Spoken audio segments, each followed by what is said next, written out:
Hi everybody, welcome to the fifth module, which is on the theoretical foundations and counseling approaches with reference to Erickson's psychosocial theory. Hope the previous module on Piaget's theory had given you an understanding of its assumptions and beliefs and realized the grounded implications in the process of counseling with particular reference to school students.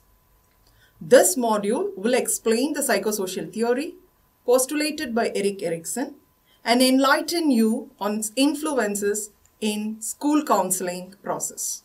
Erickson developed the psychosocial theory and is commonly known as stages of Erickson's psychosocial development, which has its base in Freud's psychosexual development theory. The module on Erickson's theory will be explained to you in 3 videos. The first one will educate you on the base and central theme of Erickson's psychosocial development theory. The second video will sketch out the 8 stages of the theory, and the third video will help you to comprehend the sequence of psychosocial crisis and identify the strategies adopted by school counselors to resolve it among the student population.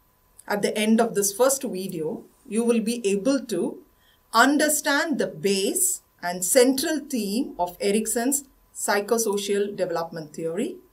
The second objective is that it would explain the process of human development in terms of psychosocial development theory. Before articulating the theory of Erickson, we have to look into what his base assumptions are. Erickson realized certain ideas and facts of life of every human being as shown to you in the slide.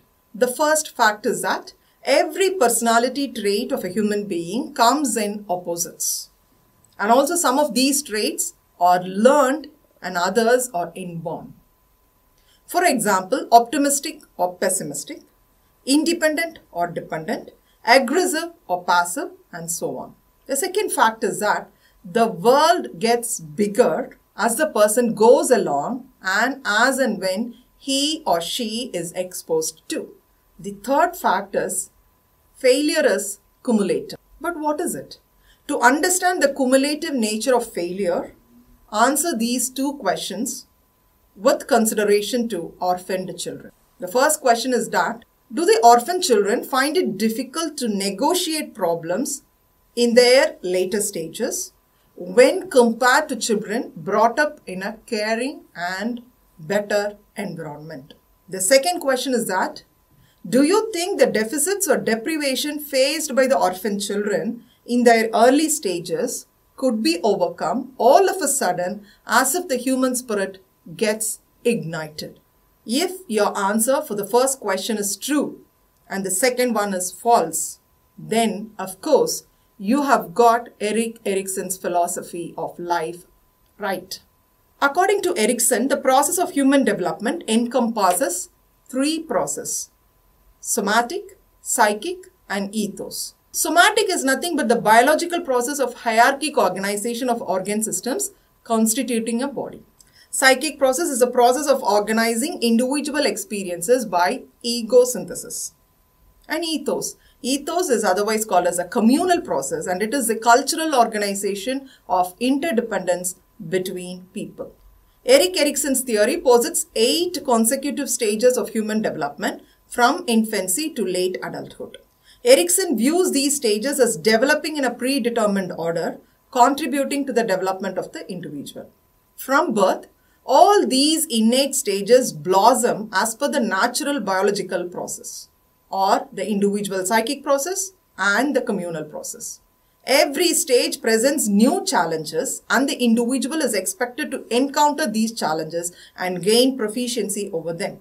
Each stage acts as a building block to the next stage. When the challenges of any stage are not complete, then there will be a negative impact on the personality development of the person.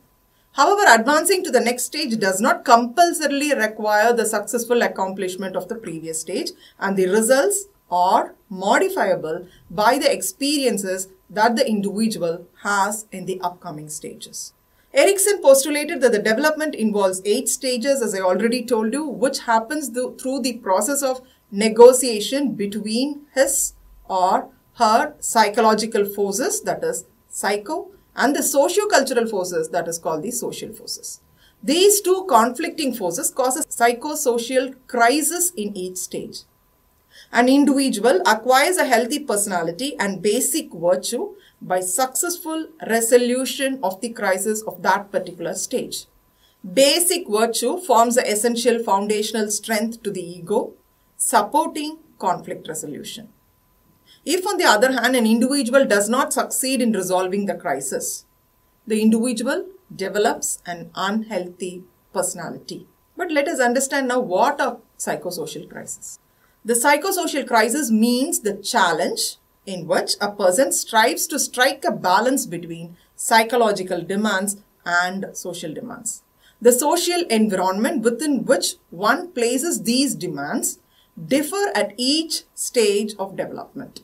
For the individual, these demands are persistent expectations of behavior from the environment. The important developmental task of an individual is to meet the demands made by the environment to move to the next stage. So there arises a need for the individual to adapt these demands by converting them to personal terms. This process leads to a conflict within, and the individual needs to resolve this conflict to proceed to the next stage. Such a conflict state is referred to as the psychosocial crisis. The 8 crises in development are described by Erickson as polarities. Each stage highlights the possible outcome of crisis resolution within a defined virtue.